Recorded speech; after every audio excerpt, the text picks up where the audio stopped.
it doesn't matter what you do at home. The school's just going to take your child away from you anyways. In terms of like intellectually, it's just going to infiltrate your child's mind. It doesn't really matter what the parents do at home. No, that's not true. That's really not true. You know what my dad did? And I think this is one of the most important things that I think helps a child's upbringing. And that is, before you think about bringing any good to the child, you have to think of preventing him from the bad things. So he got rid of television. He got rid of gadgets, games, computer. I mean, there wasn't computers. I mean, there might have been computers, but we would definitely have not seen computers at that time. Yeah. Mobile phones did not exist at that time. I remember, do you remember that time when T-Mobile was called 121? Yeah, I remember that, yeah. Yeah. So that was what people had, using.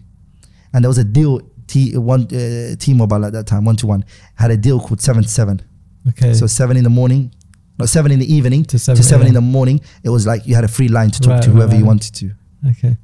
And it was Ericsson was separate from Sony. Then they merged and they became Sony Ericsson. Ala kulli hal, we didn't have all of that. I think PlayStation was not even used at that time. It was a game called Sega Mega Drive. Yeah. Do you remember it? Yeah, I do. Sonic the Hedgehog. I remember Sonic the Hedgehog. And yeah. that's the kind of games that were played in school.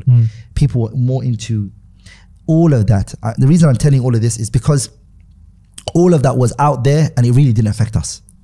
People used to love, these bands, these music bands, like what's those boy bands that used Backstreet Boys or something. Backstreet Boys and those kind of bands. Those is what the people, for us, we didn't have television. So when we went to school, it never used to affect us personally. Wallahi, it never affected me. I never felt like I want to listen to music or I want to know, because it's like in the morning when I woke up, I heard reminder, the speech of Allah Azza wa Jalla. When I went to school, what they said, my dad beat you to it.